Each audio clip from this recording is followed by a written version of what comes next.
Hello friends, അങ്ങനെ ചെമ്പനീർ പൂവ് പുതിയ പ്രൊമോയില് നമ്മുടെ ശരത്ത് ആ ഒരു രേവതിയുടെ സ്വന്തം അനിയൻകുട്ടനായിട്ട് മാറുകയാണ്. പണ്ടത്തെ പോലെ ആ ഒരു സ്നേഹമായിട്ടുള്ള അനിയൻകുട്ടനായിട്ട് മാറുകയാണ്.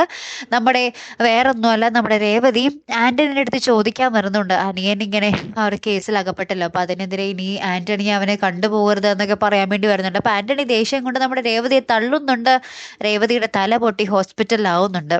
ആ ഒരു സംഭവം മുതലാണ് നമ്മുടെ ശരത്തിന്റെ മനസ്സ് മാറുന്നത്. ശരത്ത് എന്ന് ആന്റണിയുടെ അടുത്ത് പറയുന്നുണ്ട്, നീ എന്റെ കൂട്ടുകാരനൊക്കെ ആയിരിക്കാം, പക്ഷെ എന്റെ ചേച്ചിയെ തൊട്ട് കളിച്ചാല് എല്ലാം മാറും, ഇനി നീ എന്റെ ശത്രുവാണ് എന്നൊക്കെ പറഞ്ഞ് ആന്റണിയുടെ അടുത്ത് കുറെ ഡയലോഗ് അടിച്ച് രേവതിയുടെ അടുത്തേക്ക് ചെന്നിട്ട് ഹോസ്പിറ്റലിൽ ചെന്നിട്ട് പറയുന്നുണ്ട്, ഇനിയും ഞാൻ അവനുമായിട്ട് ഒരു കൂട്ടുകെട്ടും ഉണ്ടാവില്ല ചേച്ചി, ചേച്ചിയുടെ കൂടെ എന്നും ഞാനും ഉണ്ടാകും എന്നൊക്കെ പറഞ്ഞ് നമ്മുടെ രേവതിയുടെ അടുത്ത് പറയാണ്. അപ്പൊ എല്ലാവർക്കും ഭയങ്കര സന്തോഷമാകട്ടെ. ഈ പറയുന്നത് നമ്മുടെ സച്ചി കേൾക്കുന്നുണ്ട്. അപ്പൊ സച്ചിക്ക് ഭയങ്കര സന്തോഷമാകും.